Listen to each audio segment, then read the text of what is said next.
وبركاته.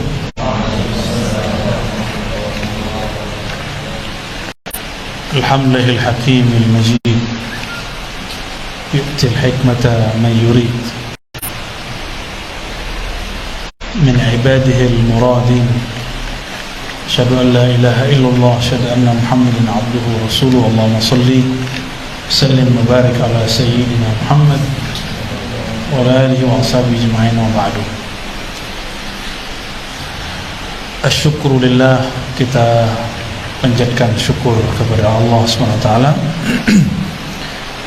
Alhamdulillah malam ini masih bisa menyentuh kitab ya. Saya kalau kajian nggak dengan kitab nggak mau biasanya, sesekali aja, paling event-event maulid.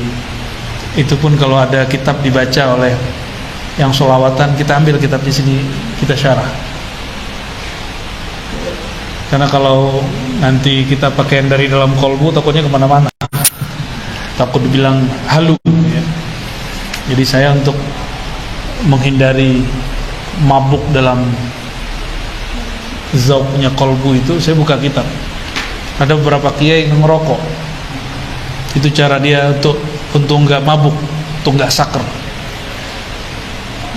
Lain dengan Malamatiyah. Kalau orang Malamatiyah bukan sufi ya. Kalau Malamatiyah ini menzohirkan yang bikin orang inkar. Lain-lain cara mereka untuk menetralkan dirinya. Baik, yang saya hormati Buya Hariri Yahya mata Allahu fi hayati, dan semua para asatis. Enggak semua punya kitabnya. Download. Tapi ngaji hikam ini syaratnya satu, nggak boleh buka WA, nggak boleh terima telepon. Jadi download sekarang, habis itu saya kasih waktu 3 menit lah ya, silakan di download. Habis itu close ya.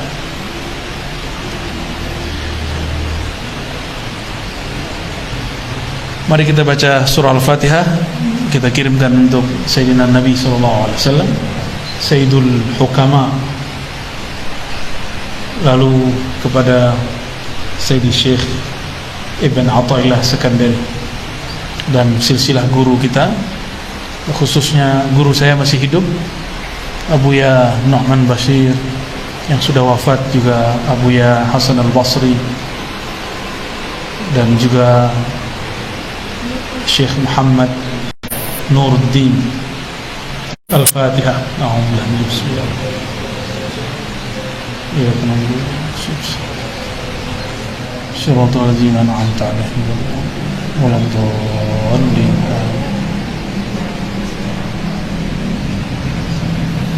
Kitab ini yang kuning ini ada 3 kitab di sini malah. Ada Hasyiah Imam Syarqawi, salah satu Syekhul Azhar. Kemudian yang di tengahnya Ibnu Ayyad atau Ibnu Abbad. Ada beberapa orang menyebutnya Ibnu Abbad atau Ibnu Ayyad.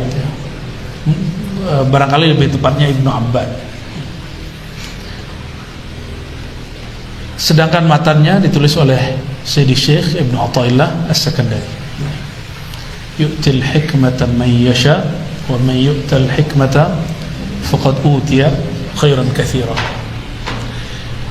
Kalimat yu'til hikmata man yasha ini menunjukkan bahwa ilmu hikam adalah ilmu wahbi, bukan wahabi. Ilmu wahbi. Apa arti wahbi? Pemberian. Semua ilmu itu pemberian. Hatta kalau saya baca, saya faham, itu diberi, tapi ada asbabnya, qiraah. Ada yang dia riyadhah dulu lalu dapat warid, dia berwirid dapat warid.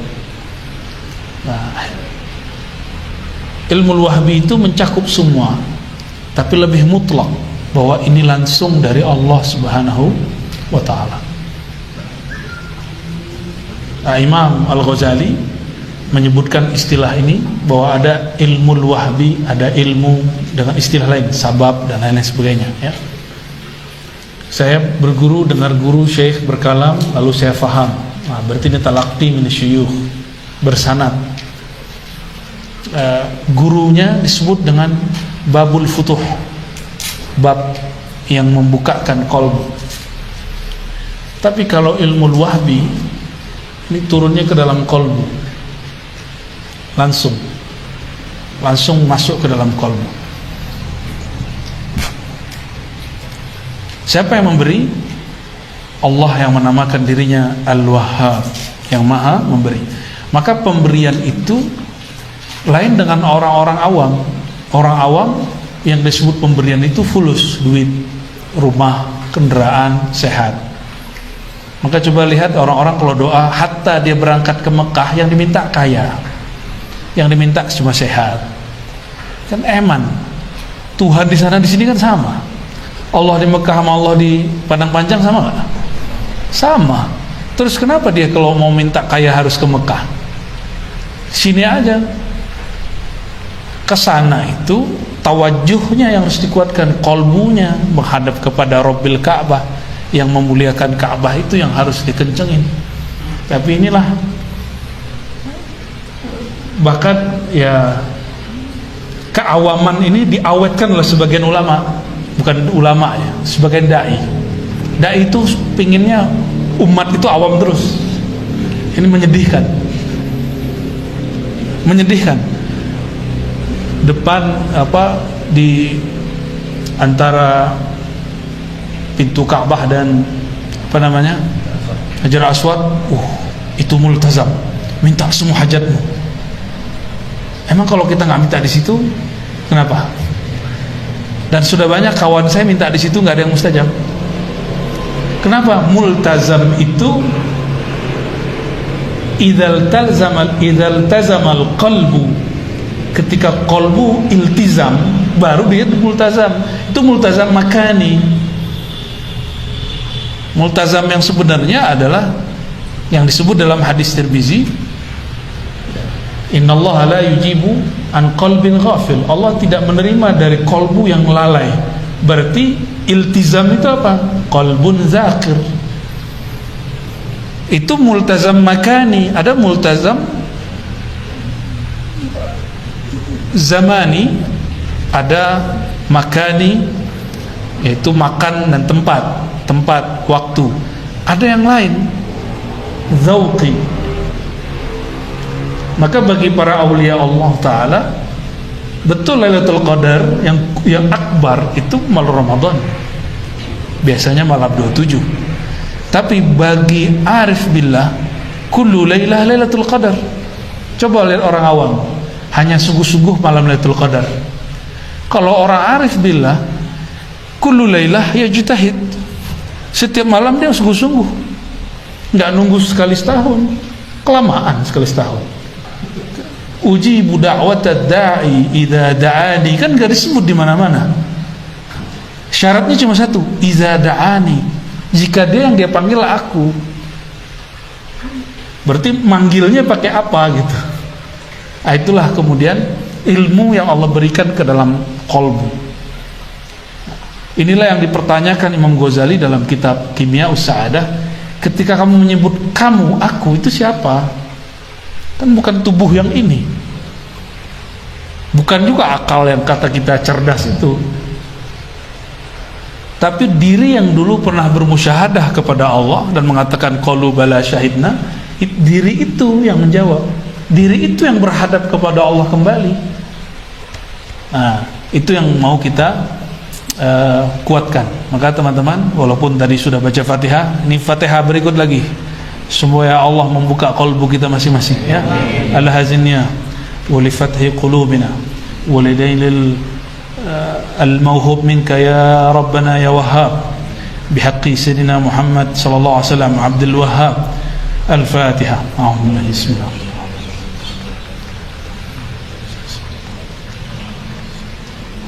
Wa rahmatullahi wa barakatuh. Kita mulai buka halaman kedua, yang Hamis dulu ya. Kayaknya bener kayak antum bilang tadi itu. Sini yang kosong bawahnya. Yang Hamis berkata Imam Asy-Syarqawi, Alhamdulillah Rabbil Alamin wa sallallahu ala sayyidina Muhammad wa ala alihi wa sahbihi wa sallim. Amma ba'du, fayaqulu al-murtaji ghafara al-musawi غفر المساوي من عبد الله ابن حجازي الخلوتي المشهور الشرقاوي, dikenal dengan nama Abdullah bin Hijazi Asy-Syarqawi. Beliau masyhur dengan hasyiah fiqh, tapi ternyata juga nulis hasyiah hikam. Wal ajab annahu Syekhul Azhar, dia adalah syekhnya Al-Azhar di zamannya, dan dia menyebut dirinya Khalwati, berarti dia mursyid tariqat Khalwatiyah. Ma ra'yukum? Azhari idza raja' ila Sumatera al-Gharbiyah ماذا يفعل؟ يظهر بأهل السنة كأزهري أو يظهر بغير أهل السنة أو يستحي من منهج الأزهر ويسب مشايخ الأزهر. Itu yang terjadi hari ini. Saya sebut nama satu Syekh Azhar, dicaci maki sama orang yang ngaku tamat Azhar. Itu fakta hari ini. Pulang dari sana, nyampe di sini, caci maki syekh-syekh thariqat, ahli bidah. Nggak ada suluk-suluk sama Rasulullah, nggak ada tuh sorok satria, nggak ada. Belum dia ke Al-Azhar, ulama-ulama Al-Azhar sudah berthariqah Khalwatiyah. Ulama-ulama kita sudah ngambil thariqat Khalwati. Ayahanda Buya Hamka, Syekh Abdul Karim, ngambil thariqat Khalwatiyah dari ayahnya Syekh Amrullah. Mursyid dia, mursyid thariqah Khalwatiyah. Beliau dari siapa ngambil? Dari Said Ahmad Zaini Dahlan, Syekh Amrullah itu. Gimana? Bid'ah ya? Jadi kita mempertanyakan keazharian orang yang pulang Al-Azhar lalu menentang mazhab, menentang thariqah sufi, apalagi ngecengin hikam ya. Yang kita tahu Al-Azhar itu ahlu sunnah, mereka bermazhab, akidahnya Asy'ariyah Maturidiyah, dan mereka menerima tasawuf. Itu yang kita tahu. Maka kalau ada Azhari pulang dan tidak seperti itu, kita mesti bertanya nih. Ya mohon maaf kalau antum ada yang Azhari ya, tersinggung boleh ya, silakan tafadhol ya. Nanti kita bisa ngobrol dan ngopi bareng. Ya, kita pikirkan ini ada masalah apa nih. Dan khas Sumatera Gharbiyah, Sumatera Barat. Yang lain enggak? Riau aman, Jawa aman. Ada apa dengan kita? Kenapa tamatan Azhar, orang Minang, yuzhir bighairi manhaj Al-Azhar? Ada yang saya ngomong begitu marah-marah dia. Inti jangan gitu-gitu sama kita. Loh, bukan enggak gitu-gituan. Masa ada Azhari ya subbu Syekh Al-Azhar? Itu aneh itu bagi saya. Ya, wa yasubbu manhajahu, mencaci maki manhaj masyayikh Al-Azhar, yaitu berthariqah. Itu yang paling penting ya. Antum enggak senang Syahli Jumat urusan antum. Tapi manhaj Ahlus Sunnah, akidah Ahlus Sunnah Asy'ariyah Maturidiyah, bermazhab fikih, terus bertasawuf, udah titik. Tasawufnya tasawuf manhaj Imam Ghazali. Ini ada kitab Al-Munkiz min ad-Dhalal, ada Ihya Ulumuddin. Ya, jelas bahwa Imam Ghazali, bacalah kitab Al-Munkiz min ad-Dhalal, itu luar biasa. Belum berbicara muqasyafah, bicara musyahadah ya. Yang oleh ustadz sekarang dianggap itu khusus orang dulu, padahal enggak. Di sini aja ada kalimatnya, hatta innahum fi yaqazatihim yushahiduna al-malaikah wa arwah al-anbiya wa yasma'una minhum aswatan. Gila kan itu kalimat? Saya tutup aja deh. Ngeri itu kalimat. Ahli-ahli sufi itu kalau qalbunya sudah Allah bukakan hijab, sebagaimana terjadi dulu di zaman salafus saleh, para sahabat tabi'in menyaksikan malaikat, mereka akan mengalami. Kan katanya gitu, laukana khairun lasabaquna. Kalau itu baik pasti salafus saleh udah mengalaminya. Ya ini salafus saleh ngeliat malaikat, ente pernah ngeliat malaikatnya? Yusyahidul arwah, menyaksikan arwah-arwah yang udah meninggal enggak? bahkan yasma'una aswatan, bisa dengar. Ya, Imam Ghazali ngomong gitu di kitab Al-Munqidh minad Dhalal, kitab Ahlus Sunnah. Saya ngomong ini selama pandemi, disebut sesat saya sama orang. Nah, sama aja dia menyesatkan Imam Ghazali, kan manhaj kita nggak keluar sama sekali dari Ghazali. Mengenai nama ruh itu kan kita sudah tutup, tapi tenang, saya ada tulisannya tapi belum saya expose. Bahwa nama ruh itu istilah aja, boleh disebut nama batin, nama walaya, nama kehambaan, nama ghaib, itu istilah-istilah aja. Dan itu banyak di kitab-kitab itu sudah ada. Tapi saya biar gampang kasih nama ism ruh gitu. Kenapa? Kullu mawjud, ada namanya, ada isim dan musammanya. Setiap yang wujud ada isim musammanya. Itu kaidah yang ada dalam kitab Al-Asma' wa Sifat karya Abdul Qahir Al-Baghdadi, Imam Ahlus Sunnah Asy'ariyah, generasi keempat setelah Imam Asy'ari. Itu kitab baru dicetak, Al-Asma' wa Sifat. Labudda yani tashtari hadha kitab, 3 mujalladat, 3 jilid. Al-Asma' wa Sifat. Tanya sama Buya Zul Asfinder ya. Ntar dicariin mending. Dia bahas asma wa sifat, dan di situ ada kaidah luar biasa yang kemudian diringkas Imam Ghazali di dalam kitab Al-Maqsad Al-Asna tentang wujud. Ulama Ahlus Sunnah sepakat ruh sudah ada sebelum jasad, benar nggak? Benar. Tapi ini bukan bab akidah loh.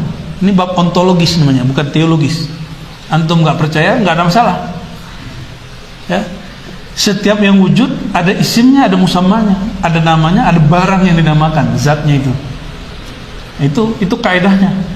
Dan ulama sepakat bahwa ruh sudah ada sebelum jasad. Benar ya? Itu sepakat semua ulama. Bukan jasad dulu baru ruh.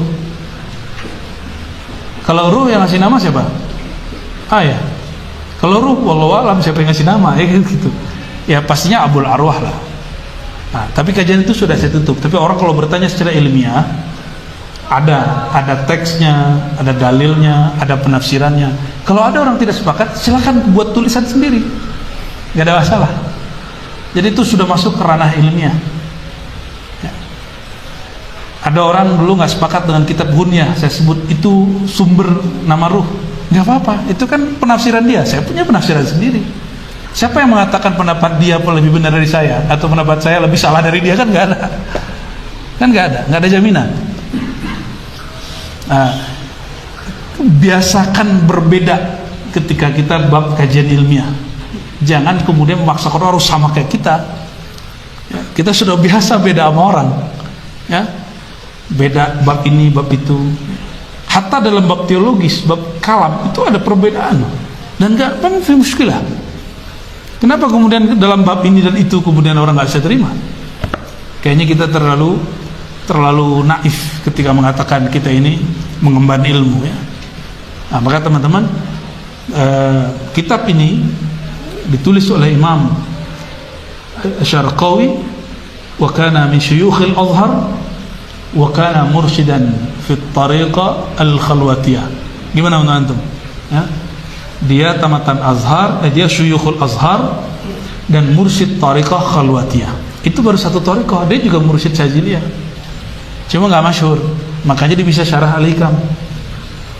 Dan masyarakatnya hampir ngena. Jadi orang kalau tidak bertariqah mensyarah Hikam, hambar aja bawaannya. Karena Hikam ini nggak bisa dihafalin. Hikam ini ilmu zauq. Nah, di kitab Al-Munqidh minad Dhalal apa kata beliau? Ilmu thariqah tasawuf itu bukan ilmu kamu membaca, kamu hafalkan, kamu fikirkan, enggak, kamu diskusikan, enggak. Maka diskusi ilmu tasawuf lain dengan tasawuf. Fakultas tasawuf, fakultas ilmu tasawuf, mata kuliah tasawuf bukanlah tasawuf. Tasawuf itu ilmun wa amalun wa zawqun, 3 aja. Ilmun, amalun, zawqun, tasawuf. Engkau berilmu lalu mengamalkannya dan zawqnya. Ilmu, ada nggak ilmu itu sendiri tiba-tiba datang ke kepala gitu? Nggak mungkin kan? Ilmu ambil terus masuk ke kepala, bisa gitu nggak? Enggak kan? Ada nggak buah yang menghasilkan ilmu? Kan nggak bisa kita makan terus langsung kita berilmu, kan nggak ada. Terus gimana?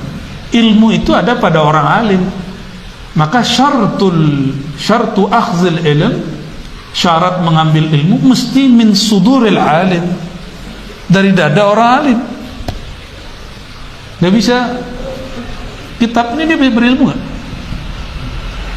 Kitab nggak ada ilmunya. Kitab itu hanya nukil teks. Ilmu itu di orang yang menjelaskannya. Maka kalau kita tidur sama kitab 7 hari 7 malam juga nggak ada yang nempel kalau kita nggak dengerin dari ulama. Ya, antum baca sendiri. Itu namanya mau mikirkan isi kitab.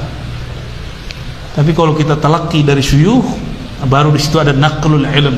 Ya, naqlul ilm. Nah, ilmu tasawuf seperti ilmu hadis mesti ada syekhnya. Ahli hadis nggak punya syekh gimana? Kata Imam Suyuti naqlan an masyayikh, la yu'khazul ilm an suhufi. Tidak boleh ngambil ilmu dari suhufi, orang yang ngambil dari lembaran-lembaran. Walal Qur'an an mushafi. Tidak boleh ngambil Quran dari orang yang langsung baca mushaf. Kita tambahin, wala tasawuf an apa? An qari'ul kutub. Nggak boleh ngambil tasawuf dari orang yang baca kitab dan mudda'i wa yuksurul kalam. Ilmu tasawuf bukan ilmu cuma ngomong-ngomong doang. Dia ada riyadhahnya, ada amalnya. Saya dulu mencoba menghafalkan al-hikam dan putus asa. Lalu kita ambil satu thariqah, kita amalkan dengan bimbingan masyayikh. Setiap hari itu seakan-akan hikam itu ada di depan saya. Hari ini makna ini turun, hari ini itu misalnya pagi apa, ntar ba'da sholat subuh apa, ntar waktu duha apa lagi, begitu aja deh. Udah kayak ngaji. Padahal kita cuma zikir doang, menyebut nama Allah, Allah. Ada juga nggak begitu? Ya. Ada orang yang dikasih kayak kasyaf nur. Ada yang nggak? Dia susah tidur, selama dia zikir dia gampang tidur. Itu anugerah juga tuh. Lumayan nih kan.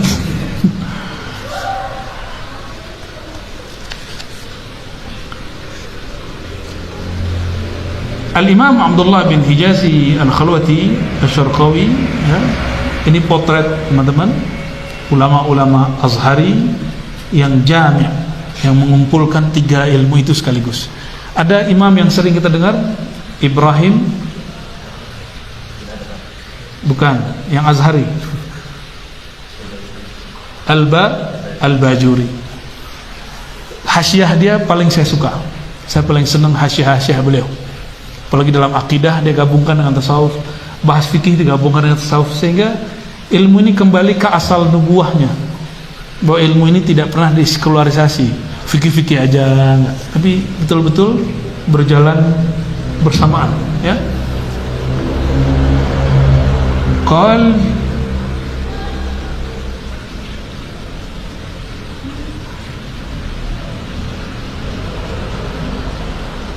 kata beliau, hadhihi taqyidat latifah ala hikamil arif billah Sayyidi Ahmad ibn Athaillah qaddasallahu sirrahu. Ini adalah beberapa taqyidat, boleh kita sebut juga semacam ta'liqat atau syarah kecil terhadap hikam Imam Al-Arif Billah Ibn Athaillah Iskandari. Al-Arif Billah itu enggak sembarang orang. Al-Arif Billah itu orang yang sudah sampai musyahadah. Anta abudallah ka'annaka tarah, baru boleh digelari Al-Arif Billah. Oh, dia ngajar hikam, belum tentu dia Arif Billah. Ya, mungkin namanya Arif karena anaknya Arif. Anaknya Buya. Al-Arif Billah Sayyidi Ahmad bin Athaillah Iskandari. Beliau ini dari keluarga yang tadinya anti tasawuf, lalu kemudian bertasawuf. Padahal dia Maliki, dia Asy'ari. Nah, ini menjadi pelajaran juga buat kita bahwa tidaklah mesti kita berharap orang-orang yang sudah berakidah Ahlussunnah, bermazhab fikih, lalu menerima tasawuf yang kita ajarkan. Belum tentu. Mesti akan terjadi seperti yang terjadi pada keluarga Ibn Athaillah Skandari. Ya, kakek dia itu sudah mengkafirkan Abul Abbas Al-Mursi, murid dari Imam Syazili. Sering dengar Syazili? Abul Hasan Syazili, ya, yang nulis Hizib Bahar. Beliau punya murid, khalifah beliau yang utama namanya Abul Abbas Al-Mursi. Abul Abbas Al-Mursi, beliau umur ini panjang, dikafirkan oleh kakek Ibn Athaillah. Ibn Athaillah belum lahir, dilaporkan oleh para masyayikh. Apa jawabannya? Diam, as-sukut, diam aja. Tiba-tiba anaknya kakeknya ini, jadi ayahnya Ibn Athaillah, kemudian menikah, lalu punya anak. Anaknya tiba-tiba kemudian setelah lama jadi mazhab Maliki, Asy'ari, sudah remaja, penasaran. Kata orang, kakekku mengkafirkan Al-Mursi. Aku ingin nyamar dia, masuk ke majelis. Sebelum dia datang, Al-Mursi ngabarkan, akan datang seseorang yang dulu kakeknya mencaci maki saya. Kalau dia datang, tolong antarkan ke zawiyahku. Itu benar, datang, nyamar, ketahuan, dibawain. Diajaklah ngobrol segala macam. Dia lihatlah amalan orang di zawiyah. Zawiyah itu surau tariqah. Apa yang dia katakan? Kok gak ada ya bid'ah yang dikatakan kakekku? Kok gak ada kekufuran yang dituduhkan oleh kakekku? Gak ada. Mereka Ahlus Sunnah, mereka Asy'ariyah, dan mereka mazhab Maliki. Di sana mereka Maliki. Artinya apa? Kadang-kadang ini orang-orang ini sesama aswaja memang saling serang menyerang. Maka antum jangan heran nanti orang-orang seperti Buya Dr. Aldomi, mungkin Buya juga nanti bakal diserang kalau ngaji tasawuf. Siapa yang nyerang? Sesama Ahlus Sunnah. Siap-siap aja, ya. Kan saya udah ngalamin, ya. Ntar paling antum yang ngalamin next. Kalau saya ngalamin lagi ya udah tahu rasanya kan. Belum begitu rasanya. Paling orangnya itu lagi kan. Sama aja. Imam Athaillah ini potret. Ketika dia melihat begitu, malah dia kemudian tertarik dengan Al-Mursi. Apa kata Al-Mursi? Saya akan kader kamu bermufti dalam dua mazhab, mazhab zahir dan batin, mazhab Maliki dan Thariqah Sufi. Dan berhasil. Itu berhasil. Al-Mursi ini sezaman dengan Busiri, Pengarang Burdah, sezaman dengan Imam Ibn Al-Abban, sezaman semua. Tapi Ibn Al-Abban ngambil ilmu dari dia. Ahli hadis tapi cenderung kepada tasawuf. Nah, Ibn Athaillah Skandari ka'anmudhaj, ya, seperti potret lah untuk kita semua, bahwa tidaklah mesti kita akan mendapati orang-orang yang mengaku Ahlus Sunnah menerima bab ini, karena tidak semua orang Ahlus Sunnah itu memahami manhaj Imam Ghazali. Gak usah ini kitab tebal apa tipis? Tipis, tapi mereka nggak mau baca. Al-Munqidh minad Dhalal, baca, beresin baca kitab ini, antum nggak akan tolak pembahasan tentang tasawuf, nggak akan tolak. Dahsyat ini kitab. Ini kitab yang banyak merubah cara berpikir saya. Nah, sudah ada terjemahannya, silakan dilihat. Kalau susah bahasa Arabnya cari terjemahannya. Al-Munqidh minad Dhalal. Baru baca Ihya Ulumuddin, jangan langsung ke Ulumuddin, pincang ntar kakinya, ya. Apalagi langsung ke Hikam, ya. Langsung ke Hikam, terlalu cepat. Tapi ya sudahlah, ini saya yang wakililah baca Al-Munqidh minad Dhalalnya. Intinya sederhana, Imam Ghazali mencari kebenaran lewat ilmu saintis, ilmu eksak, ilmu fisika segala macam, mencari ilmu melalui fiqih, usul fiqh, ahli kalam. Sebelum ke tasawuf dia belajar falsafah. Falsafah itu apa aja? Kedokteran dia pelajari, hisab dia pelajari. Jadi kalau hari ini banyak anak-anak hijrah tapi jurusannya kedokteran, anti filsafat, itu jahilun murakkabun alfa marrah. Udah jahil, murakkabnya 1000 kali. Lo kenapa? Kedokteran itu far'un minal falsafah. ilmu hisab itu far'un minal falsafah, ilmu fisika itu far'un, cabang semua. Ilmu mantik, logika. Lucunya ada pengacara anti filsafat. Nah, dia nggak tahu ilmu pengacara dia itu, advokat itu salah satu ilmu mantik yang menjadi gramatikal orang membaca falsafah. Gramatikal kita baca kitab apa? Nahu, sorof. Gramatikal baca falsafah, mantik.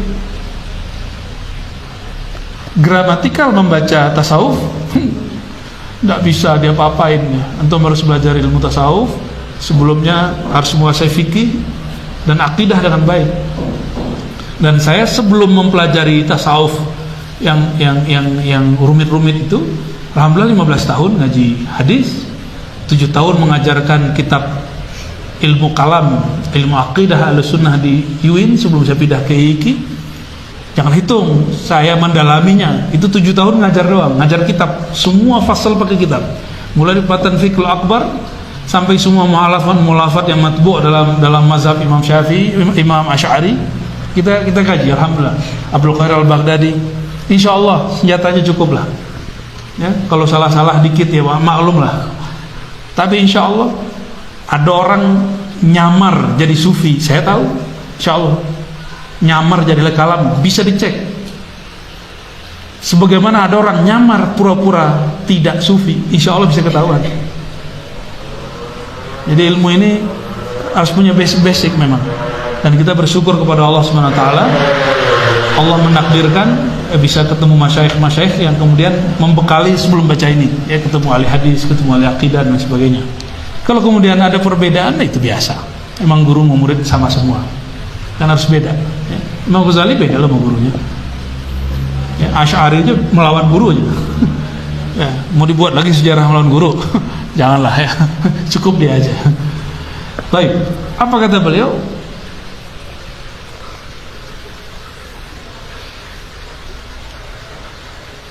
Wa qasduhu biha fil ghalib khitabul muridin as-sadiqin. Maksudnya, maksud hikam ini adalah untuk mengkhitab para murid, untuk berbicara menasihati para murid yang shadiq. Berarti murid itu ada dua, murid kadzib, murid shadiq. Murid kadzib itu yang memperlakukan gurunya sesuai hawa nafsu dia, konsep dia. Kalau murid shadiq, guru itu ya Allah guru. Kita gak boleh kemudian mengatakan, ini pernah kejadian nih, ada seorang murid nggak mau lagi berguru sama gurunya, cuma karena gurunya nggak salaman sama dia.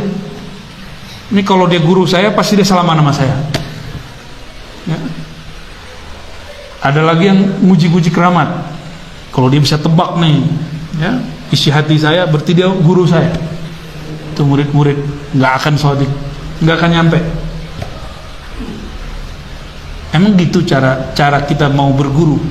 Memang sahabat Abu Bakar begitu. Itu Arab Badui begitu. Arab-Arab yang tidak terdidik ketika datang ke Nabi, begitu caranya ke Nabi sallallahu alaihi wasallam. Tapi itu Nabi loh. Kita bukan menghadapi Nabi sallallahu alaihi wasallam. Nah, ini murid shadiqin, murid yang memperlakukan gurunya manusia. Bukan dewa, bukan malaikat yang masuk, bukan juga Nabi. Jadi karena guru bukan nabi, paling tinggi dia wali. Wali bisa berdosa nggak? Kalau nabi berdosa nggak? Enggak. Jadi kalau antum mengatakan masa mursyid maksiat, lah mursyid kan bukan nabi. Wali nggak mungkin salah. Kalau kelirunya untuk kebenaran. Maka nabi kalau kelirunya jadi bab tasyri'. Nabi sholat subuh di 3 rakaat supaya ada nanti syariat sujud sahwi. Kalau wali kan enggak, wali kan bukan pembawa risalah, maka dia bisa salah. Ini nanti antum kalau berguru ke siapapun, dia salah, jangan berhenti berguru kepada dia. Baca kitab, dia salah baca kitab nih, jangan berhenti. Dia mentarbiyah suluk, tarbiyah ruhayat, kemudian enggak sempurna, jangan kemudian meninggalkan dia. Nah itu syaratul usul. Karena ujian murid itu ketika dia tidak menjadikan gurunya sesuai konsep dia, dan biarkan guru dengan konsep dirinya, gitu ya.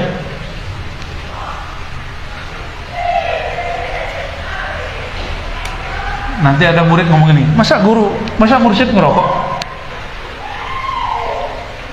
Dalam konsep dia, guru itu enggak ngerokok. Jadi ngerokok itu membatalkan keguruan. Gawat juga nih muridnya. Ya. Emang ada kaidah begitu? Kan nggak ada.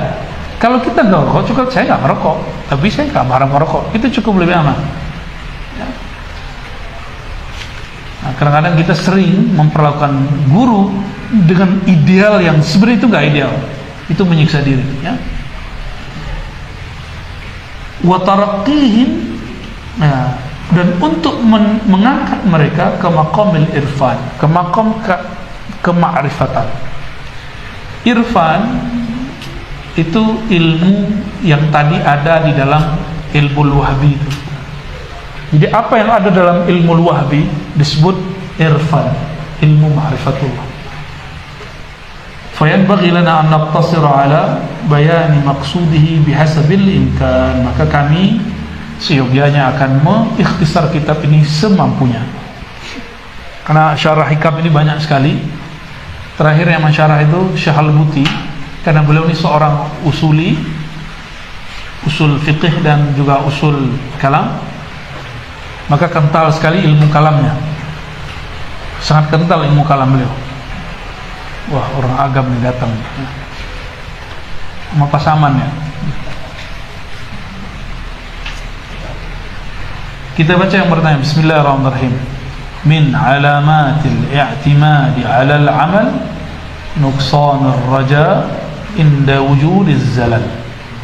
Temu. Ya, sama-sama kita baca.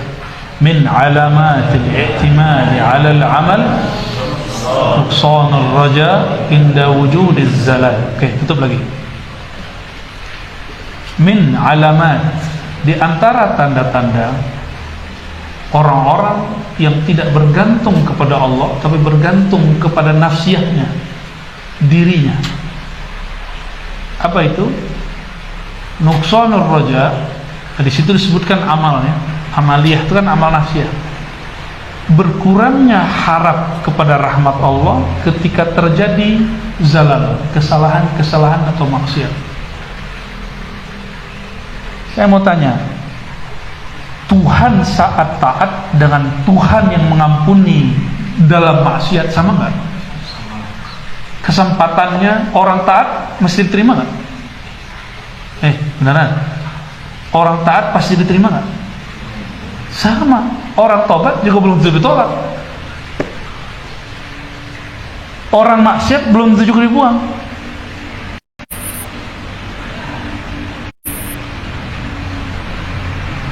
Ujian itu dua, zahir batin. Ujian zahir, ekonomi, badan sakit, cekcok keluarga, itu zahir. Ditinggal teman, itu zahir. Ujian batin, ujian maksiat, ujian su'ul adab, su'uzzan. Jika ini terjadi, terjebak nih di maksiat, mau terus maksiat atau kembali. Harapnya kita kalau taat supaya diterima,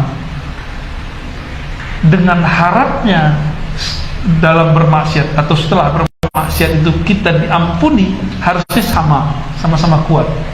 Karena Allah yang menerima taat itu sama dengan Allah yang menerima taubat, sama. Jadi nggak ada kata-kata putus asa di situ. Ini ayatnya jelas. La taqnatu min rahmatillah. Itu ayatnya, usulnya bab ini. Pokok kaidah dari teks pertama itu adalah jangan berputus asa terhadap kelapangan rahmat Allah Subhanahu wa taala. Ini jadi harapan bagi kita. Jangan dikira antum nggak punya maksiat. Maksiatnya para muallim itu lebih dahsyat karena maksiat qalbiyah. Orang awam mesum pikirannya wajar. Tapi kalau kita mesum, itu dosa kita lebih gede. dosa kita lebih gede. Dan karena belajarnya lebih dahsyat, biasanya ujiannya lebih dahsyat di pikiran. Maka jangan heran kalau 1-2 ustadz terjebak, terlibat dalam hal-hal seperti itu. Itu dimaklumi, manusiawi kok, bukan malaikat. Setelah kita mengkaji kitab kuning, itu jadi malaikat nggak? Antum jadi maksum nggak? Dan harus mengakui dalam hati sendiri, kita ini, kolbu kita nggak ada yang bersih. Nggak ada yang bersih sama sekali. Minimal antum iri sama orang lah, iri sama teman, iri sama orang yang lebih diperhatikan dibandingkan kita, itu juga dahsyat, itu ujian juga. Yang paling bahaya maksiat batin ini. Maksiat batin itu al-kibr, sombong, na'udzubillah min dzalik. Merasa lebih alim, merasa lebih suci, lama-lama jadi panitia surga. Itu udah gawat, itu udah istidroj sudah. Dan sudah banyak yang kena begitu. Maka perlu kita belajar hikam lagi dari basic yang dasar-dasar lah, ya.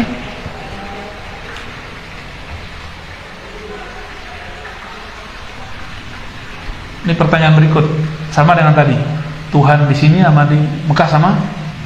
Oke. Antum sholat malam tadi,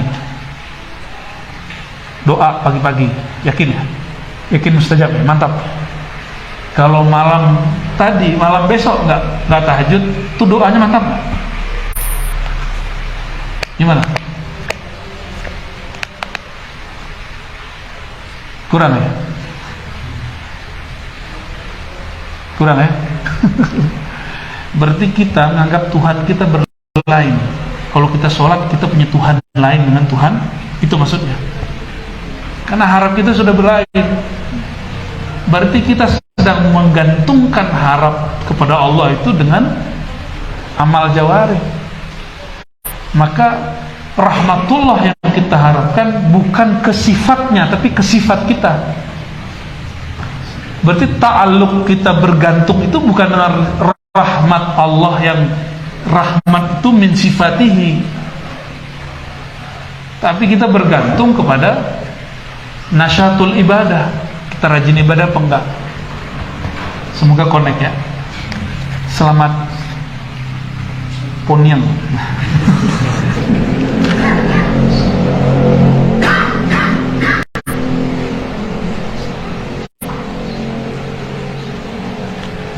Maka dalam hal ini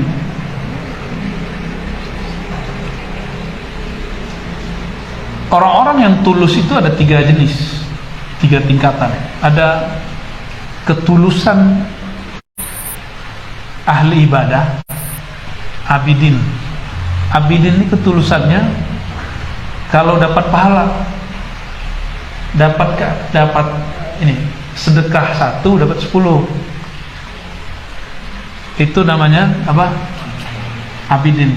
Sama kayak karyawan, kerja kalau lembur masih dapat tambahan. Kalau nggak dapat tambahan, ngomel dari belakang. Nah, ini namanya ikhlas abidin. Ya, bukan Pak Abidin ya. Ikhlas transaksional. Jadi dia bertransaksi kepada Allah. Dianggap ibadah dia itu sesuatu yang dengan ibadah itu dia bisa membeli sesuatu dari Allah Subhanahu wa taala. Nah, ini bahaya ini. Cuma ini untuk level awam sudah hebat. Dia sudah ahli ibadah. Namun sayangnya mereka ini akan merasa sudah sangat soleh dengan ibadah-ibadah yang sudah ada. Rajin umroh, rajin sedekah, rajin sholat tahajud. Nanti antum coba lihat. Bukan gak usah lihat. Sudah kita lihat selama pandemi, orang-orang yang paling ketakutan itu orang yang dulunya banyak tahajud, rajin ke masjid, tapi batin dia belum bertakluk kepada Allah Subhanahu wa taala. Dia baru ibadah zahir, belum ibadah batin. Maka ada level 2, level salik. Salik ini udah gak minta balasan materi. Jadi torikotnya Yusuf Mansur udah dilewati. Yang pertama itu torikot Ustaz Yusuf Mansur tuh. Makanya banyak yang nuntut beliau sekarang kan. Sian juga tuh orang-orang tuh. Maksudnya Ustaz Yusuf Mansur ini biar orang gampang sedekah. Cuma kesalahan orang tuh berharap dari dia balasannya. Itu kesalahannya menurut pandangan saya. Wallahu alam, semoga ini tidak tepat semua. Orang-orang berharapnya ke dia gitu. Seharusnya jangan berharap ke dia, kan cuma bacaan ayat.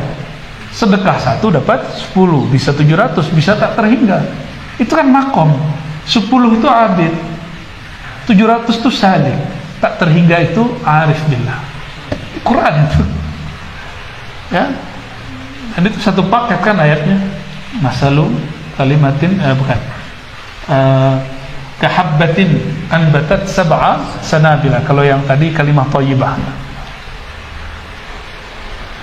Oke.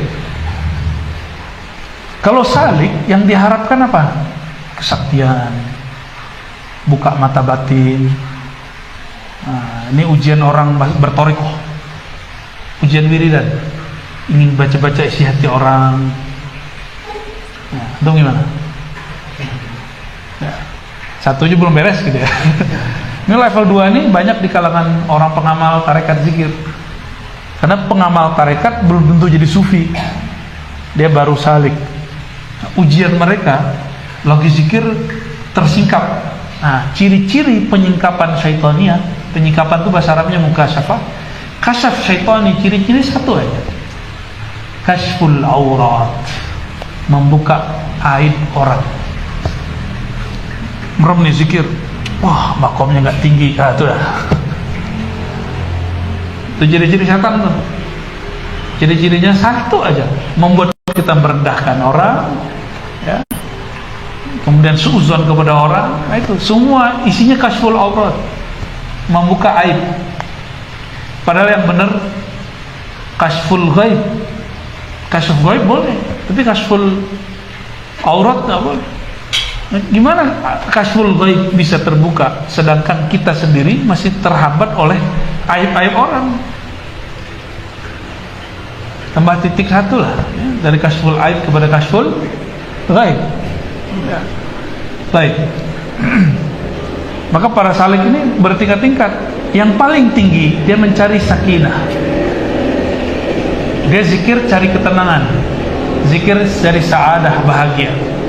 Jika dia zikir mencari bahagia, wirid cari bahagia, bertorikoh cari bahagia, hijrah cari bahagia, dia sudah masuk level salik paling tinggi. Tapi kalau masih pengen sakti, pengen kebal, pengen bisa jalan di atas air, itu norak semua tuh. Ya, level itu. Burung tiap hari terbang nggak sakti, ya kan? Apalagi as-samak, al-hut, ikan dalam air tiap hari nggak mati-mati tuh. Kalau cuma 2 jam 3 jam di air terus nggak mati-mati biasa. Ikan mah dari lahir sampai mati. Jadi ini ujiannya para salik. Nah, ketika dia berzikir, ketika dia sedekah, baik abid atau yang salik, udah sedekah nih lewat Ustadz A, nggak wujud. Yang 10 itu atau yang 700 itu muncullah syak. Ngamuk-ngamuklah kepada Ustadz Yusuf Mansur, ngamuklah ke Buya kita nih misalnya, ngamuklah ke siapa. Terjadi nggak? Terjadi hari ini. Saya nggak bela Ustadz Yusuf Mansur, ya, saya cuma bela ayat aja, menjelasin ayat ini. Mereka kan ayat-ayat Allah semua. Dan juga nggak mau nyalahin orang-orang yang sedekah itu. Ini kita mau menterbiah, mau naik kelas nggak? Atau mau terus-terusan begitu? Mau terus-terusan sedekah berharap 10. Kalau itu nggak usah jadi mukmin. Orang mukmin, orang kafir, kalau dia memberi sesuatu pasti dapat 10. Benefitnya itu dari Allah sudah, pencipta alam semesta. Nggak mesti mukmin ente. Kan disebutkan hasanah. Setiap hasanah bi'asyri amsalihah, enggak diwajibkan di situ syarat mukmin. Tapi kalau yang mukmin mesti dia, nah yang 700 itu minimal mukmin dulu. Apalagi yang mukhlis arif yang tidak terhingga. Kalau yang salik mau ngetes guru kan, tes dulu zikirnya nih. Kalau si amalin zikir dia nih, nanti alam lain terbuka. Kalau nggak kebuka, dia tinggalin gurunya. Nah itu kejadian. Nggak mau lagi berzikir, nggak mau lagi macam-macam.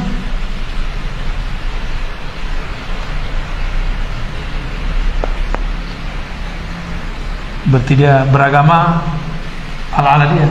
Itu yang disebut aksarina amala, ya. Yang ketiga itu tingkatan tertinggi, arif, menyembah Allah karena Allah layak disembah. Muji seseorang karena ingin ditraktir dengan muji seorang karena dia layak dipuji, beda nggak? Antum nih dipuji, ente keren dah, ya, gimana? Biar dibayarin makannya. Jadi nanti kalau orang tuh muji lagi, kita bilang, ente mau dibayarin apa lagi nih? Ya, banyak kalau orang memuji Allah karena ada mau, puasa karena ada mau, tahajud karena ada mau, wiridan karena ada hajat. Kalau nggak ada hajat, nggak wiridan. Kalau dia sudah wiridan, hajat nggak wujud juga yang disalahin Tuhan. Nah, ini bahaya orang-orang yang menyandarkan dirinya kepada harapannya kepada amalnya. Orang ini belum disebut mutawakkil. Ya. Kalau yang ketiga itu memuji Allah karena Allah layak dipuji, bukan karena dia menantang Allah, bukan karena Allah memberikan dia kesaktian.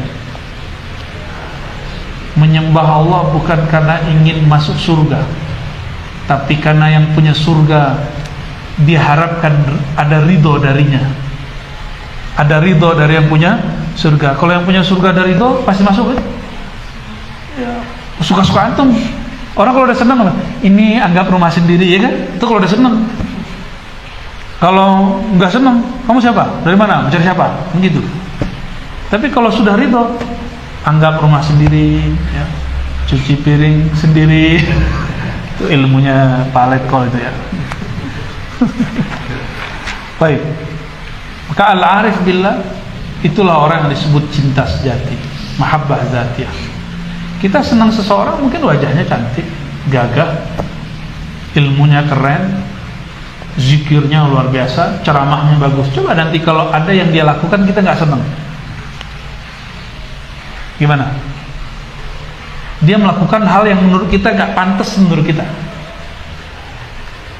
Kalau emang murid yang shadiq, kita nggak ninggalin ta'limnya, kita katakan wajar dia manusia, saya maklumi kesalahan dia, itu aja selesai. Bukan ngomong wah ustaz kampret dah gitu. Kalau udah kalimat itu keluar, ustaz apa, ustaz keluar kata-kata begitu, nauzubillah min dzalik. Berarti selama ini kita menganggap dia ustaz karena sesuai dengan nafsu kita tentang ustaz, konsep kita tentang ustaz. Kan di Minang ini banyak simpang carui, simpang ampe. Setiap sampai di situ orang bercarui, kan? Nggak nyambung nih. Ya sudahlah. Baik, ayuhal ikhwah, jika kita saja tidak senang dengan orang yang memuji modus, kira-kira Allah bagaimana? Walillahil matsalul a'la. Allah memiliki perumpamaan yang lebih tinggi dari itu. Maka jika ingin menjadi kekasih Allah, mulailah puji dia karena dia layak dipuji. Karena dia mengatakan, ya ayyuhallazina amanu dzkurullaha dzikran katsira. Maka kita zikir banyak-banyak. Wazkur rabbaka katsira wasabbihu bukratan wa asila, misalnya gitu. Banyak-banyak zikir, bertasbihlah pagi sore, bukan karena ingin kaya. Kan ada nih, baca ini pasti kaya, gitu. Itu faidah. Faidah itu lain dengan maqasid. Maqasid kita imtisal awamirillah. Karena patuh kita sebagai hamba, maka kita berzikir, bukan mengharapkan yang tadi.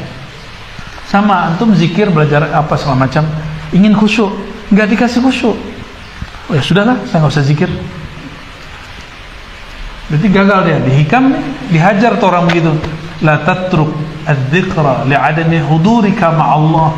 Jangan tinggalkan zikirmu karena kamu tidak hadir hatimu kepada Allah Subhanahu wa taala. Oke, itu yang pertama, ya. Maka para arif ini ujiannya hampir boleh dikatakan kita nggak sadar lagi, kita nggak sanggup melihat ujian apa yang ada pada dia. Karena Nabi mengatakan asyadun nas balaan al-anbiya summal amsal summal amsal. Yang paling berat diuji para nabi, lalu yang satu derajat di bawahnya aulia, dan derajat di bawahnya terus akan ngalami. Nabi itu dituduh apa aja? Pertama dituduh kazib, yang kedua dituduh kazib dulu, kok sakti, sahirun, kok ngomongnya gak ada yang orang Arab tahu omongan itu, tapi kok bagus, majnun. Nabi bisa diberitahu Allah tentang sesuatu yang makhluk gak lihat. Nabi kan tidak tahu alam gaib, tapi kalau diberitahu jadi tahu. La ya'lamul ghaiba illallah. Kalau Allah gak kasih tahu, kalau Allah kasih tahu selesai barangku. Dan Nabi bisa ceritakan kalau dikasih tahu. Apa kata mereka? Kahinun, kahin, dukun, bukan dukun dan pesulap merah ya.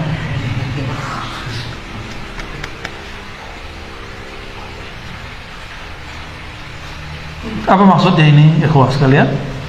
Beramal, sholat hari-hari yang kita lakukan, baca Ratibul Haddad. Ini saya senang sekali. Tadi Buya Aldomi terharulah mendengarkan santri-santri baca Ratibul Haddad. Karena dulu Ma'had ini sempat dituduh macam-macam lah ya. Padahal dari dulu saya dengar sudah biasa Ratibul Haddad. Dulunya. Habis itu sempat hilang, sekarang hidup lagi. Kena kiainya alhamdulillah aswaja tuelen. Alhamdulillah ya. Ratibul Haddad itu kalau di Periaman disebut doa tolabala. Orang nggak tahu Ratibul Haddad namanya. Belakangan baru ngerti kalau itu Ratibul Haddad. Baca terus, karena negeri kita ini mara bahaya luar biasa, baik zahir batin, bencana alam kita nggak tahu, apalagi bencana akhlak. Semoga dengan wirid-wirid ini Allah jaga. Ya. Sebenarnya Allah menjaga bukan karena wirid, tapi wirid itu untuk mencari perhatian Allah. Kita zikir, kita sholat, pengajian begini hanya sekedar ingin mencari perhatian Allah. Karena sekali Allah memperhatikan kita, Allah itu maha qadim, selama-lamanya Allah memperhatikan kita ya. Sederhana aja, harus mulai dari yang tadi Ubad, Abidin, naik Arsalik, harus naik ke Arsh. Dan itu tidak mungkin illa bi irsyadi syuyukhil wasilin al-mausulin. Disebutkan di sini dengan ibarat yang berlainan, bahwa itu tidak mungkin tanpa bimbingan para syekh mursyid. Mungkinkah anak santri bisa baca kitab tanpa ada yang ngajarin? Bagaimana mau baca isi kolbu? Gimana membaca ilmu-ilmu Allah yang Allah turunkan dari langit? Setiap hari ilham itu kan turun. Gak mungkin tanpa dibimbing para masyayikh. Dan syekhnya lain dengan syekh baca kitab. Syukur-syukur syekhnya bisa baca kitab. Kalau enggak, gak apa-apa. Kan Nabi Muhammad disebut an-nabiyul ummi. Maka mursyid tariqah la yalzam annahu yaqra al-kutub al-arabiyyah. Gak mesti dia bisa baca kitab. Yang penting dia dapat izin dari syekhnya. Itu kita lihat dari Sidi Syekh Ali Al-Khawas, guru dari Imam Sya'rani ya. Wah, kita sampai jam berapa nih? Khalas ya. Itu baru satu tuh ya. Barangkali itu ikhwah sekalian, tabarukan, ngambil hikam ya. Semoga hikmah ini bisa menampar-nampar diri saya dan kita semua, meluruskan nafsiyah kita yang bengkok kepada nafsiyah yang tunduk dan mutmainnah. Amin ya rabbal alamin. Kita doakan semua para masyayikh, para asatis dan santri, muassis, keluarga ma'had, dan siapapun yang punya andil di tempat ini, Allah berkahi hidupnya, Allah berikan ma'rifah al-irfan. Amin ya rabbal alamin. Al-Fatihah. Bismillahirrahmanirrahim. Ya akan mengira nasib sekitar warahmatullahi wabarakatuh. Amin. Wa sallallahu ala sayyidina Muhammad walhamdulillah wassalatu wassalamu ala sayyidina Rasulullah. Assalamualaikum warahmatullahi wabarakatuh.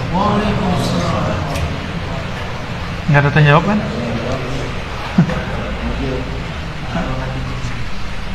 Ya udah 10 menit deh. Ya, 10 menit tanya jawab kalau gitu. Oh, ini 15 menit ya? Ya, langsung kalau mau tanya jawab to the point. Fadhal, ada yang mau nanya? Ya. Belum 10. Fadhal. Ketika tiba-tiba rasa sombong itu sering terjadi dari kita kan sering pikir tiba-tiba melihat orang tuh seperti tadi ya. Nah, itu metode kita buat menghilangkan itu bagaimana? Ada manhaj Al-Ghazali sebelum datang ke mursyid, ya. Jadi kalau mursyid nggak ada, kawan yang nasihatin nggak ada, yang ketiga musuh. Kita ingat-ingat kritik musuh kita tentang kita apa.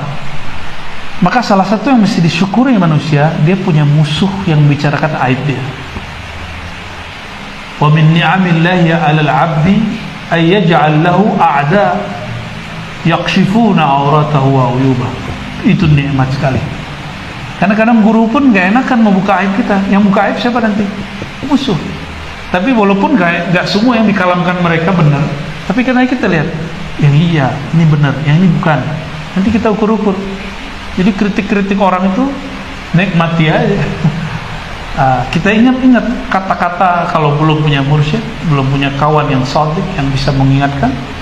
Kalau Imam Syarani kan punya saudara yang shadiqnya, namanya Akhi Afdaluddin, dia nyebutnya Afdaluddin.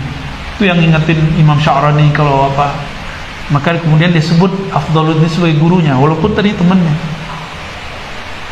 Jadi guru itu nggak hanya mesti guru yang mengirsyad, yang membimbing, bisa juga guru yang hajar kita habis-habis. Karena guru yang begitu aslinya adanya di Malamatiyah dan Majzub. Karena kita nggak bisa menemui Majzub dan nggak bijak mendapatkan orang Malamatiyah, maka Allah kirimlah para pembenci. Saya mau tanya, orang yang muji kita, orang yang cimika, itu biiznillah nggak? Orang yang muji dan caci maki itu dengan izin Allah nggak? Jadi kalau Allah nggak izin, nggak mungkin dia muji. Kalau ada orang memuji, itu karena Allah memberikan jamal sitrihi, Allah hiasi kita dengan keindahan sifatnya. Maka sebenarnya yang dipuji saat itu bukan kita, tapi Allah.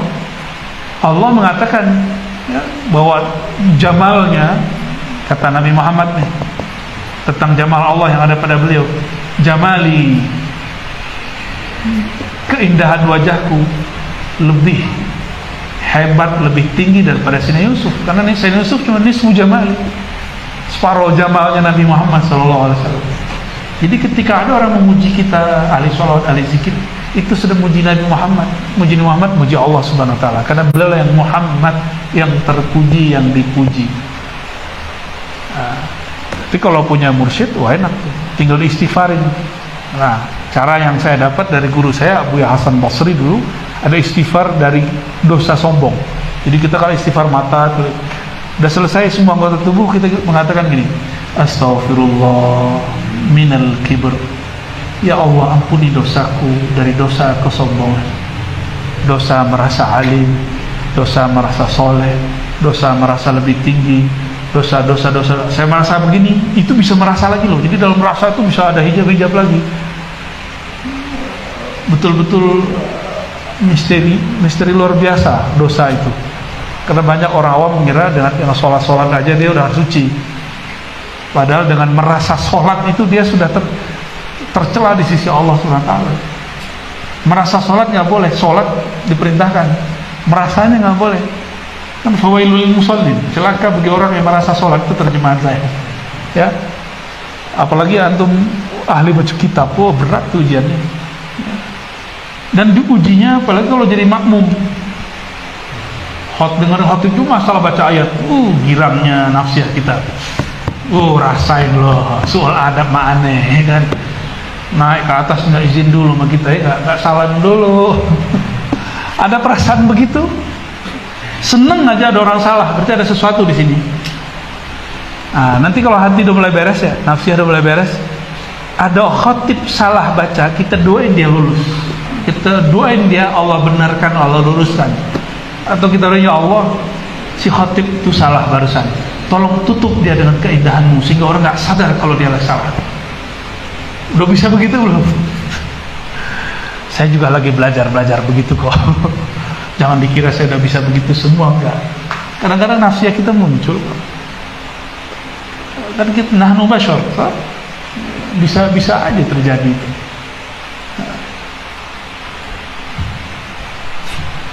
Gitu Ustaz. Jadi ada istighfar dosa batin. Itu yang harus diinin dan dikalamkan oleh Sayyidatuna Rabi'atul Adawiyah, astaghfirullah fi istighfari. Itu maknanya, aku memohon ampun kepada Allah dari istighfarku yang tidak sempurna atau dari merasa sudah beristighfar. Itu Sayyidatuna Rabi'ah. Kemudian ini dijadikan sebagai istighfar dalam Thariqat Suhrawardiyah, ditulis dalam kitab Ariful Ma'arif oleh Abu Hafaz Suhrawardi, Imam Ahlus Sunnah Muhaddis Syafi'i Asy'ari. Beliau wali kutub di zamannya yang diangkat itu oleh Syekh Abdul Qadir Jilani. Syekh Abdul Qadir yang menyaksikan dia sebagai seorang kutub. Ya. Khair, ada lagi?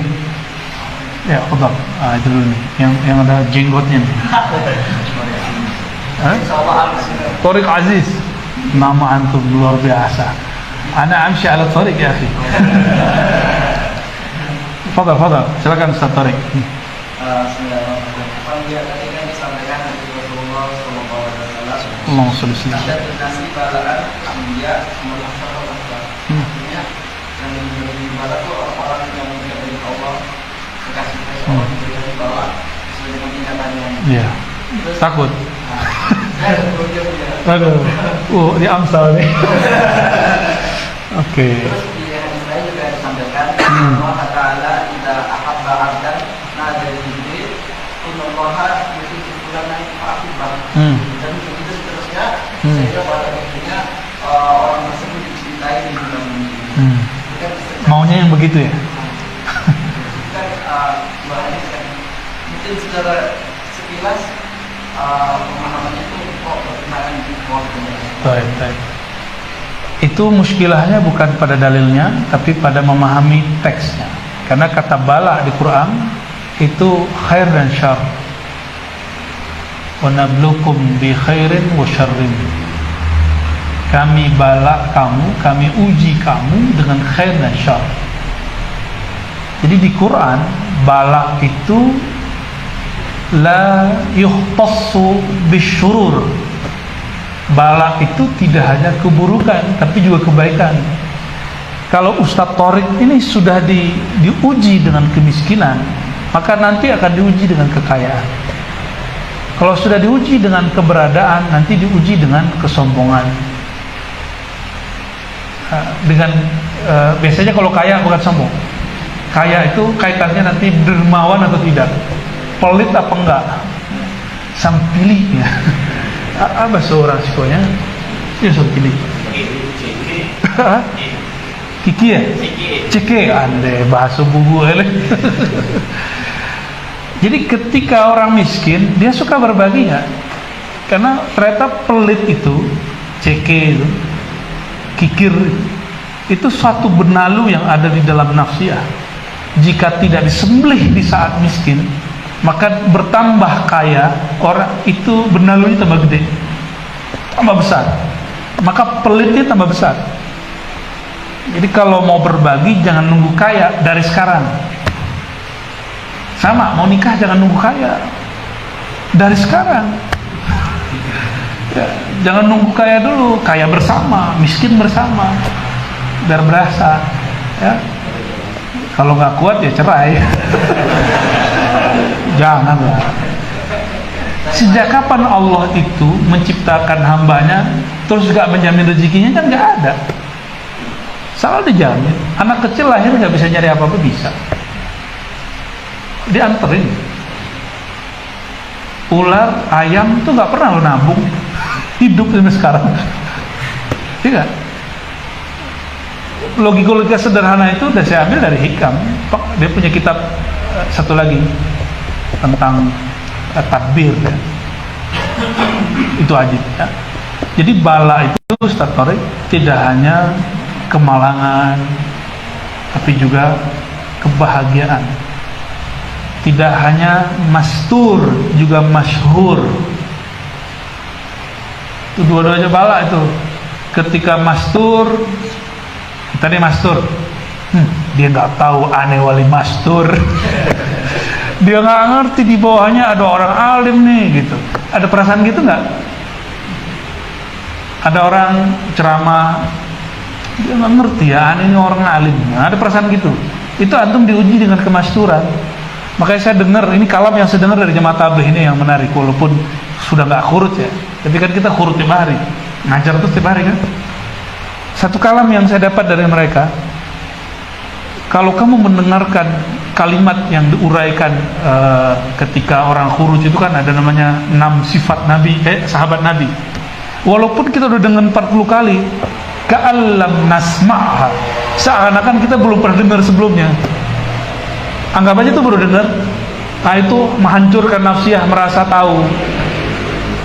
Nafsiyah, ego merasa alim itu dahsyat sekali, gawat. Itu ujian kita lah ya, ujian kita yang bergerak di dunia keilmuan, baca-baca kitab ini. Hijabnya ini tebal ini. Coba antum satu kertas saja taruh di depan, nggak bisa lihat di belakang itu. Gimana kalau kertas itu masuk ke dalam kolbu? Tulisan-tulisan itu kemudian mengukir kolbu antum. Wah, berat, sulit. Harus dibakar. Itulah simbolnya. Sidi Syekh Ali Al-Khawas mengatakan kepada Sya'rani, kamu mau menjadi jalan sufi? Ahrik mu'allafatak. Karya-karyamu, kertas-kertas yang kamu banggakan itu bakar. Setiap kali dia membakar, terbuka lembaran hijab di kolbunya, kebuka. Dia jadi sadar. Ciri-ciri mukasyafah sahihah, orang kasyaf, dia melihat aibnya, bukan melihat aib orang lain. Ya, maka saya minta ampun kepada Allah kalau pernah membaca atau terbaca aib-aib orang, minta ampun. Maka mukasyafah pun harus diistighfarkan. Jadi bala antum sekarang apa nih? Kejombloan, udah nikah? Oh, berarti sudah ya. Berarti nanti ujiannya adalah nafkah. Ya, deg-degan kalau akhir bulan kan. Biasa itu. Kalau beliau lebih berat lagi, udah settle di Jakarta, atau ditarik ke sini kan, itu udah khalwat, itu udah uzlah itu. Berat juga itu, karena mentalak dunia kan jadinya. Pasti nggak bisa seperti dulu lagi. Itu berat sekali. Jadi masuk ke dunia ini, kita sudah mentalak dunia 1 kali. Antum tambah masuk 2 kali, masuk 3 kali, oh lah, mantap. Tapi semakin talak dunia semakin mengejar kita. Tenang aja antum. Karena dunia itu bukan abdun, khalqun makhluk, ciptaan Allah. Kalau dia lihat di dalam diri kita ada nama dia kira, wah ini budak gue nih. Anta abdi, kata si dunia.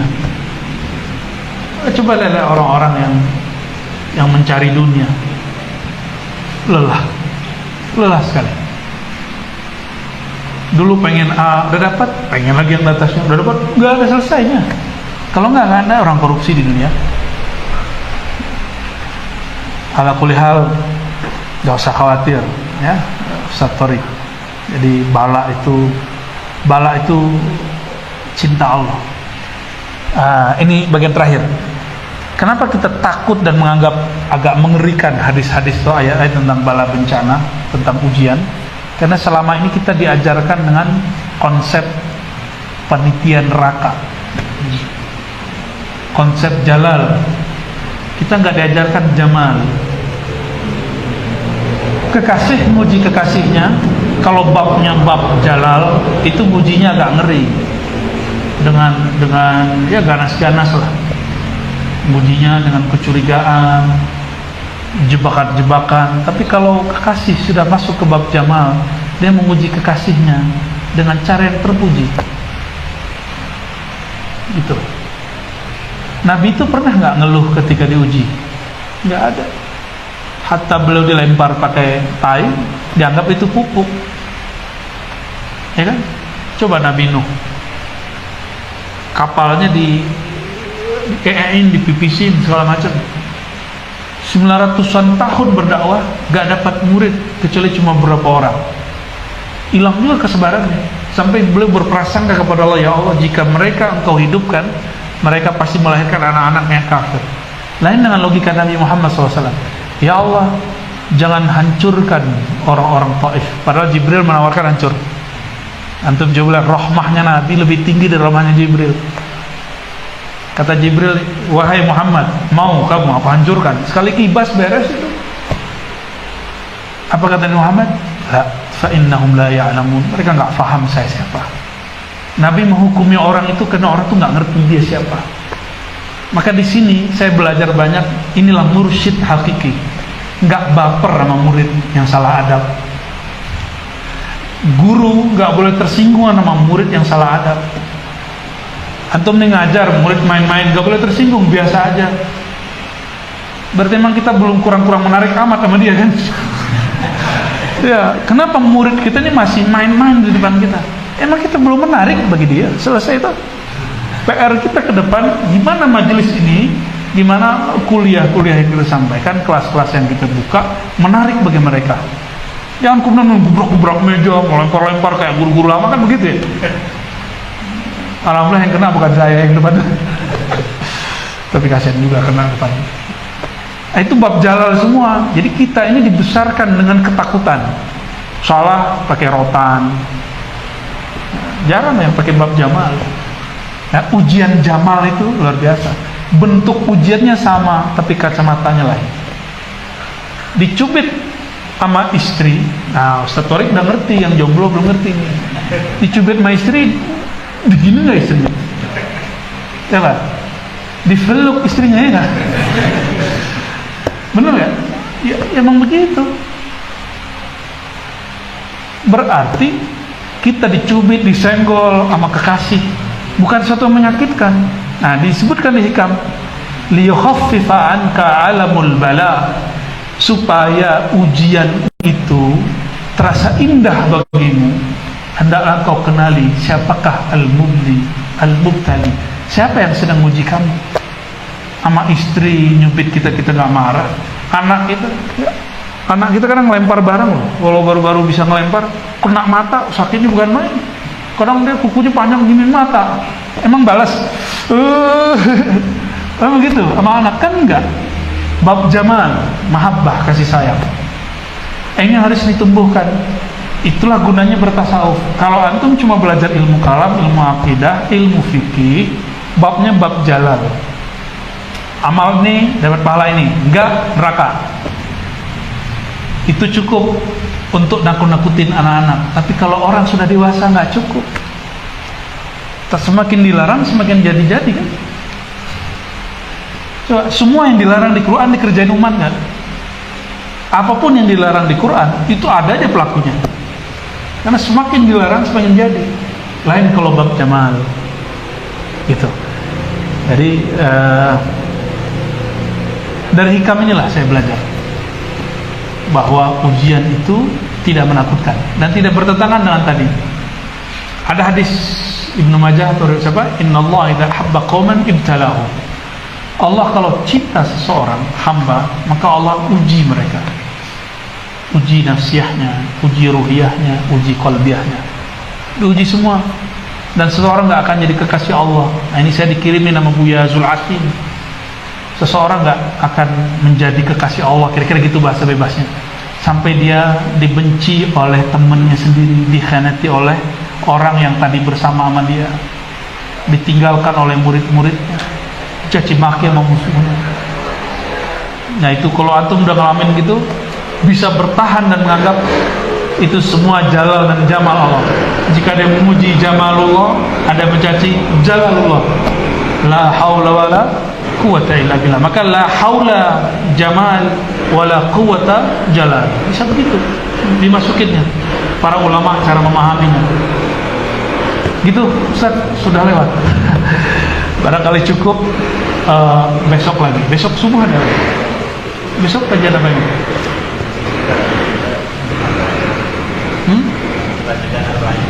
Lanjutan arba'in. Oke, baik. Lanjutan hikam juga boleh. Pilih mana? Oh ya, santri besok ya. Baik, semoga bermanfaat. Wassalamualaikum warahmatullahi wabarakatuh. Subhanakallahumma wa bihamdika asyhadu an la ilaha illa anta astaghfiruka wa atubu ilaik. Mohon maaf atas salah kurangnya. Tidak ada maksud merendahkan atau apapun. Assalamualaikum warahmatullahi wabarakatuh.